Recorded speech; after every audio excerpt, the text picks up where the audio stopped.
¿Qué amenazas enfrenta la isla de Puerto Rico?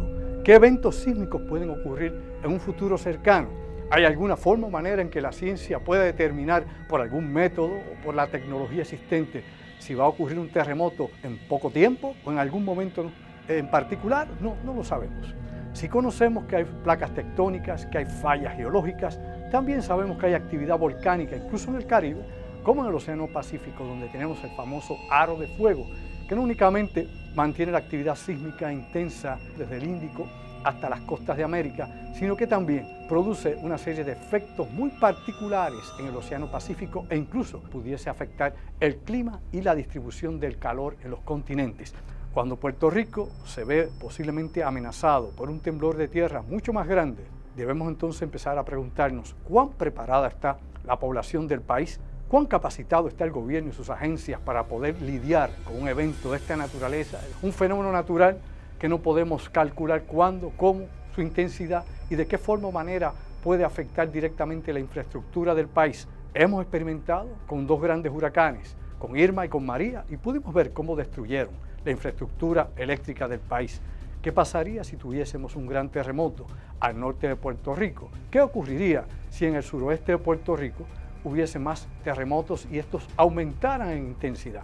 El último gran terremoto que ocurrió en Puerto Rico fue en el Cañón de la Mona en 1918. Sus efectos crearon un gran tsunami que impactó, causó muertes desde Aguadilla hasta la ciudad de Mayagüez. Este evento histórico ha quedado en la historia como uno de los eventos más grandes y catastróficos que ha sufrido la isla de Puerto Rico. Pero el terremoto más grande registrado hasta la actualidad en el mundo ocurrió el 22 de mayo de 1960 en Valdivia, Chile, un terremoto de 9.5 en la escala Richter. Su poder equivaldría a 200.000 bombas similares a las que se estallaron en Hiroshima en 1945.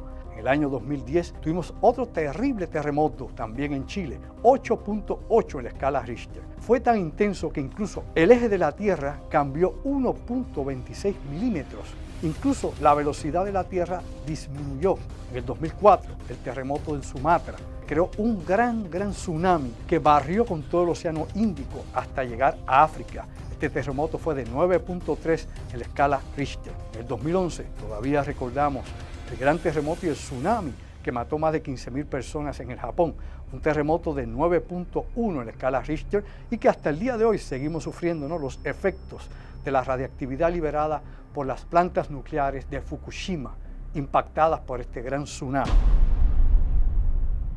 Basándonos en la incidencia de temblores en Puerto Rico, específicamente los más grandes, se ha hecho una estadística que nos indica de 51 años a 116 años es el periodo de tiempo en que sucede un gran terremoto de otro terremoto. Me explico, que sucede un terremoto, pueden pasar 51 años hasta que ocurra otro gran terremoto 51 años después. De no ocurrir de esta manera, esto se podría extender hasta 116 años. En el 2018 se cumplieron 100 años precisamente del gran terremoto de 1918. Ya estamos en el 2020. Estamos precisamente en esos últimos 16 años ya corriendo. Ya prácticamente lo que nos quedarían son 12 años más hasta llegar al límite de un gran terremoto. Y sabemos que las fallas del norte de la isla de Puerto Rico son las que más potencial destructivo tienen. Tanto lo que hay en la trinchera de Puerto Rico, tanto lo que hay en la zona del Sombrero, o lo que pudiese haber en la actividad sísmica en los últimos tiempos registrada, precisamente en el Canal de la Mona. El 24 de diciembre del año 2010 también se da otro temblor de tierra aquí en Puerto Rico. Por esta vez el epicentro es Aguas Buenas. Se descubrió en ese momento que existía una falla geológica precisamente allí. Partiendo de esa premisa, FEMA y el US Geological Survey han preparado una serie de mapas que podrían distribuir la destrucción de zonas de Puerto Rico basándose en un gran terremoto en esa falla específicamente, y han hecho simulacros para movilizar las ayudas que pudiesen llevarse por aire o por tierra a diferentes sectores de Puerto Rico en caso de que un gran sismo tuviese de epicentro el municipio de Aguas Buenas. Sobre este tema de los terremotos en Puerto Rico y el peligro potencial que podemos enfrentar, está con nosotros esta noche el doctor José Molinelli Freites, geomorfólogo, quien ha dedicado muchos años de su vida a la investigación de la geología en Puerto Rico y sobre todo a los peligros sísmicos de las zonas del Caribe. José, ¿cuán posible es que acá en la isla de Puerto Rico podamos tener un terremoto de magnitud, digamos, grande, 7, 8 en la escala Richter, ¿qué posibilidades hay de este asunto, de este particular? Estamos en una área que es de alto riesgo sísmico. Sabemos que Puerto Rico, junto con las Islas Vírgenes, forma una plataforma que queda entre la placa del Caribe que se mueve al este y la placa de América del Norte que se mueve hacia el oeste. A través de la historia hemos sufrido los efectos de terremotos muy fuertes y según han ocurrido en el pasado, van a ocurrir en el futuro. Y naturalmente este evento de 6.4 del pasado 7 de enero fue un evento pues, que le abrió empíricamente la conciencia a la gente de que aquí ocurren terremotos. Este último no es el terremoto fuerte que puede ocurrir. A nivel de tierra firme en Puerto Rico, ¿tenemos alguna falla que pudiese ser un peligro para la comunidad, que pudiera producir un sismo de gran magnitud? Seguro. Los terremotos que históricamente han afectado a Puerto Rico, los fuertes, han ocurrido en estas estructuras afuera en el mar. Eso en cierta manera es bueno porque da suficiente espacio para que haya cierto grado de atenuación sísmica. Pero también Puerto Rico está cruzado por dos sistemas de falla muy antiguos, que es el sistema septentrional o norte, que entra por Humacao y sale por el sur de la región del Carso, por el área de Arecibo. Y la otro sistema de fallas, el sistema meridional, que entra por Aguirre, donde está la planta de generación de energía eléctrica, y sale por el área noroeste de Puerto Rico, allá en el área de Rincón. Estas fallas son muy viejas, son fallas de corrimiento lateral izquierdo, manifiestan actividad microsísmica, no han producido terremotos poderosos como los que han ocurrido afuera, pero tampoco, como esto hay mucha información que no se tiene clara, no se puede descartar. Este sismo que ocurrió, por ejemplo, el pasado 7 de enero, 6-7 de enero, hizo que colapsara el arco natural de Guayanilla. Y ese arco natural tenía que haber estado ahí por cientos de años y quizás milenios. Y el que estuviera en pie te indica que no había ocurrido un sismo en esa área lo suficientemente fuerte como para tumbarlo. Esta actividad sísmica en el suroeste, aunque no tenga la magnitud de 7.3 o más que tuvieron los grandes en el mar, como está ocurriendo en tierra, muy cerca de donde está la población, o directamente bajo los pies de esa zona de Guayanilla, Yauco, Laja, el potencial destructivo es significativo. Bueno, se ha publicado recientemente de que se han encontrado otras fallas a 4 o 9 millas de distancia de la costa de Puerto Rico, precisamente ahí en la zona de Guayanilla. ¿Qué implicaciones podría tener esto ya con estas fallas que de por sí han estado activas en los últimos meses, José? Más que una falla, es un sistema de fallas. Son muchas fallas paralelas. Lo que ocurre aquí es como si uno cogiera un paquete de barajas y lo estuviera moviendo lateralmente y tú ves que cada baraja se mueve un poquito. Todo esto es producto de los movimientos en direcciones opuestas entre la placa del Caribe y la placa de América del Norte. Esta actividad sísmica va a continuar. Pueden haber sismos tan fuertes como el 6.4 o más. No se puede predecir cuándo va a ocurrir un terremoto, pero el hecho de que están ocurriendo bien cerca hacen que tengan un potencial destructivo significativo. Los efectos en Ponce que tuvieron estos sismos son de magnitud similar a lo que tuvo el 7.3 de 1918, aunque ese era más fuerte, pero estaba más lejos. Y además de que Ponce está en un terreno que es parte de un valle de abanicos aluviales, pues hace que se creen condiciones que son factores agravantes en caso de terremoto. Y por esa línea sería importante mencionar cuáles son los riesgos que hay en Puerto Rico a terremotos. Directamente a qué peligros, ya que traes ese comentario, qué peligros reales puede enfrentar la población de Puerto Rico, sea esto por zonas, por áreas, desde obviamente el peligro de un tsunami hasta que haya un epicentro cercano a áreas metropolitanas, hasta definitivamente lo que tú has llamado en ocasiones la ingeniería criolla, ¿no? Las casas sobre pilotes, la construcción de las escuelas de Puerto Rico con columnas cortas y otro tipo de estructuras que podrían obviamente ser afectadas directamente si un epicentro fuera cercano a zonas metro o a la costa. Tú, como eres el experto en la materia en este asunto, ¿Qué lugares realmente podrían ser más peligrosos y bajo qué condiciones? Hay mucha desinformación, mitos y falacias. Puerto Rico no se hunde en caso de un terremoto fuerte. Esta tierra es firme y sólida. Llevamos millones de años aquí. Hemos temblado con terremotos muy fuertes y la isla está en pie. Así que ese mapa mental que tiene la gente de que si ocurre un terremoto fuerte, la isla desaparece, eso es totalmente falso. Segundo, aunque venga un terremoto fuerte, ese terremoto no va a destruir la isla de Puerto Rico. De ocurrir un terremoto fuerte, el escenario es que el área próxima al epicentro sea la que sufra daños muy fuertes, pero el resto de la isla quede en pie para poder brindar ayuda. Se va a pasar el susto, van a agrietarse muchas estructuras y las que estén aún lejos, si están mal construidas, van a afectarse, pero no es el escenario de una isla totalmente destruida. ¿Cuáles son las áreas más vulnerables? En términos generales, es el perímetro costero insular de Puerto Rico. Si usted está en un terreno llano, casi a nivel del mar, pegado a la orilla del mar, usted está en alto riesgo. ¿Cuáles son los riesgos que ocurren en las costas de Puerto Rico? Número uno, está la vulnerabilidad a tsunami. Puede estar expuesto a tsunami si hay un movimiento vertical en el fondo oceánico. En las costas también hay arena y esas arenas, algunas tienen unas características que hacen que se convierta algo así como arena movediza en un fenómeno que nosotros llamamos licuación. Y hay mucha infraestructura en terrenos potencialmente licuables, en urbanizaciones y estructuras construidas al margen de la costa.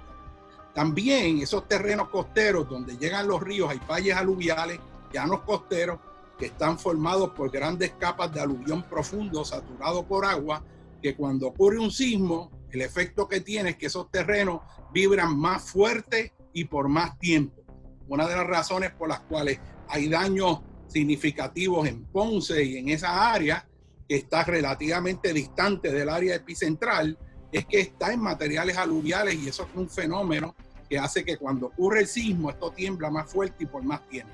Áreas de relleno artificial profundo, Isla Grande, perímetro de Caño Maltipeña, zonas de relleno en el perímetro de la Bahía de San Juan y todo tipo de relleno en el perímetro costero de la isla tiende a crear factores agravantes en caso de terremotos y sobre todo en el perímetro de la Bahía de San Juan hay mucha infraestructura crítica vulnerable. Está la planta de generación de energía eléctrica de Puerto Nuevo, está en la zona portuaria, la parte sur de la isleta de San Juan. Un riesgo significativo también es que más de 2/3 partes de la isla de Puerto Rico es de carácter montañoso. Y naturalmente en la montaña tú tienes muchas casas construidas en columnas altas de longitud desigual. También las tienen en las áreas costeras. Y esas casas son extremadamente vulnerables porque, como mencionaste, son producto de mucha ingeniería criolla. Si usted va a Guánica y ve todo el área afectada, ve que la inmensa mayoría de las estructuras que colapsaron fueron casas que se construyeron en columna y que la segunda planta es de hormigón y eso tiene una inercia bien grande, bien pesada. Una de las cosas que también es crítica que hay que atender en Puerto Rico es que en Puerto Rico todavía hay demasiadas escuelas con columna corta, lo que los hace vulnerables en caso de un terremoto fuerte. Y si un terremoto fuerte ocurre como ocurrió en Guánica, que se cayó la escuela superior, si un sismo fuerte ocurre en San Juan, las escuelas que tienen esa deficiencia en el diseño pueden colapsar. Y es importante que se haga una estrategia acelerada para reforzar esas escuelas, porque no nos podemos quedar con la idea de que pudimos haber hecho algo que no hicimos. Así que el cuadro general se agrava aún más si un terremoto ocurre luego de un periodo prolongado de lluvia. Imagínate que está pasando una onda tropical como la que pasó cuando Mameyes, que hubo tanto derrumbe, o las lluvias del Día de Reyes en Calley, o cualquier evento ciclónico que traiga mucha precipitación y haya estado lloviendo por varios días.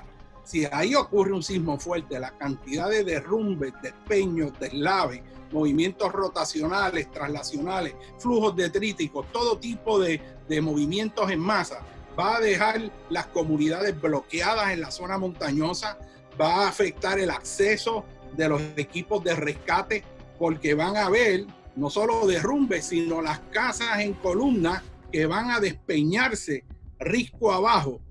Todo esto se puede hacer una estrategia para manejar eso, que es lo que yo llamaría una estrategia nacional para mitigar realmente el efecto de los terremotos, y hay que atender con prioridad las escuelas y las casas en columna.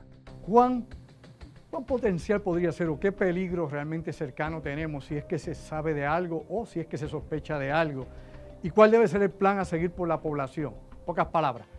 ¿Para qué debemos prepararnos en los próximos meses o próximos años y qué debemos hacer? Mire, si usted oye a alguien diciendo que va a venir un terremoto la semana que viene, un mes, esa persona no sabe lo que está hablando. No se puede predecir cuándo va a ocurrir, pero hay unos patrones. Por ejemplo, un patrón que hemos visto con esta secuencia sísmica en el suroeste de Puerto Rico es que los eventos fuertes que han ocurrido ocurren después de haber un tipo de silencio sísmico. Están ocurriendo mucha actividad microsísmica y va bajando y la gente baja la guardia y de momento viene un sismo más fuerte, que fue lo que ocurrió con los sismos del 6 y el 7 de enero. Y así, subsiguientemente, los que se han sentido relativamente fuertes han estado precedidos, la mayoría de ellos, por disminuciones en actividad sísmica. El punto es que como no se puede predecir, uno tiene que prepararse para el peor escenario. Y este sismo que experimentamos en el suroeste, en realidad no es el evento fuerte que podemos experimentar en Puerto Rico. Y es importante que toda esa infraestructura jerárquica organizativa esté aceitada y funcione para que no nos vuelva a ocurrir el desastre que ocurrió después de María, que toda esa estructura, sobre todo los escalones superiores a nivel del gobierno estatal, colapsaron y los municipios tuvieron que hacer de tripas corazones para tratar de manejar una situación sin los recursos suficientes. Continuando con Puerto Rico Epicentro Cero, acá en Código Secreto, tenemos como invitado a Epifanio Jiménez, exdirector de la Defensa Civil, inclusive quien organizó en Puerto Rico manejos de emergencia. Don Epifanio Jiménez, bienvenido a Código Secreto. Gracias a ustedes por la invitación y estamos siempre a las órdenes. Estamos preparados en Puerto Rico. El gobierno de Puerto Rico tiene todas las piezas necesarias para poder enfrentar un nuevo reto a nivel de desastres. Lamentablemente no. No estuvimos preparados cuando María, los coordinadores interagenciales y los jefes de agencia, por lo temprano que era de su incumbencia, no procedieron como tenían que proceder. Y ya ustedes saben, aunque María fue una categoría nunca sentida en Puerto Rico, no respondieron como tenían que responder, no se activó el plan catastrófico, aparentemente lo desconocían. Así que no estamos preparados.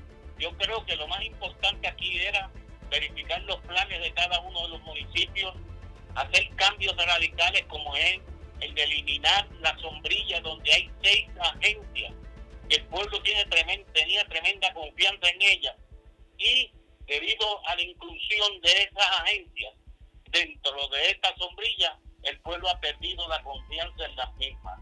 ¿Qué fue lo que falló, don Epifanio, cuando nos impactó Irma y María? Ya que teníamos obviamente una agencia para manejo de emergencia, teníamos voluntarios, tenemos estructura, teníamos la colaboración de las agencias federales. Bueno, aparentemente todos creíamos que Puerto Rico estaba bien cubierto, pero de momento nos vimos que estábamos en el vacío y no había apoyo ninguno.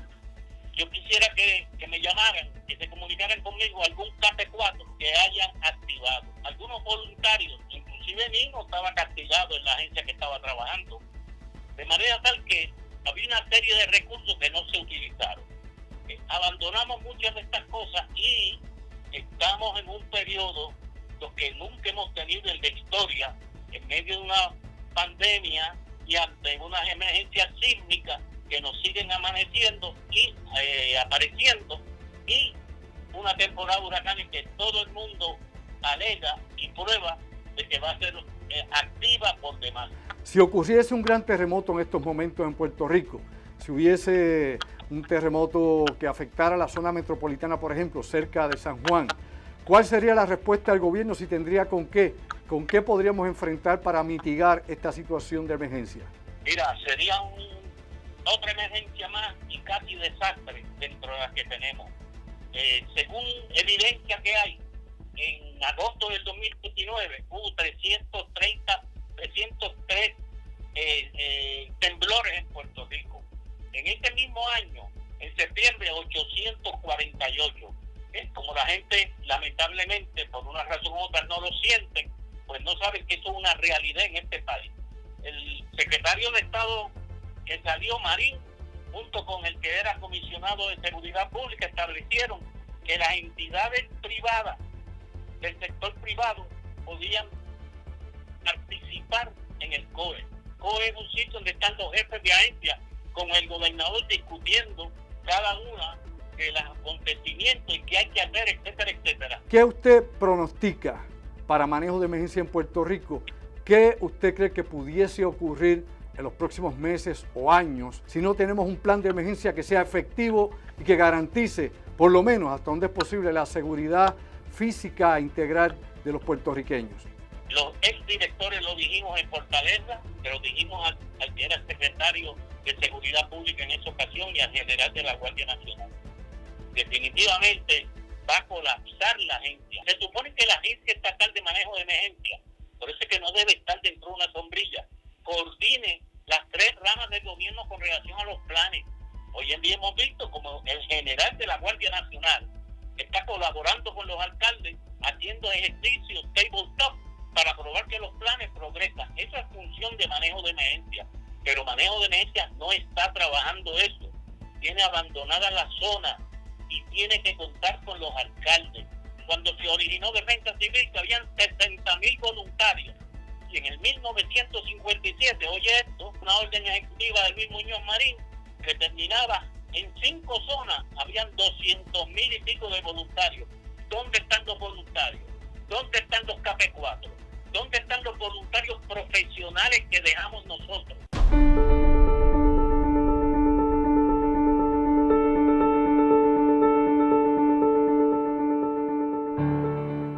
Los fenómenos naturales son incontrolables.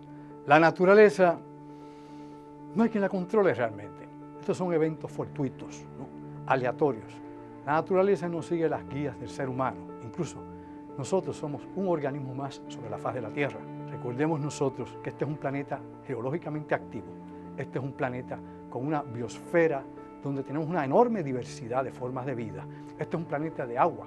Su superficie es 3/4 partes de agua. Así que los niveles de humedad en el planeta determinan muchísimo qué es lo que va a ocurrir. Especialmente los grandes huracanes sí pueden provocar en el fondo marino movimientos sísmicos, y esto lo ha descubierto la ciencia recientemente. Tenemos mucho que aprender sobre la naturaleza de nuestro planeta. Queremos saber más del sistema solar y del universo, pero desconocemos grandes cosas sobre el mundo en que vivimos y hay cosas que todavía tampoco podemos explicar. Recuerda que el que conoce el secreto posee el poder.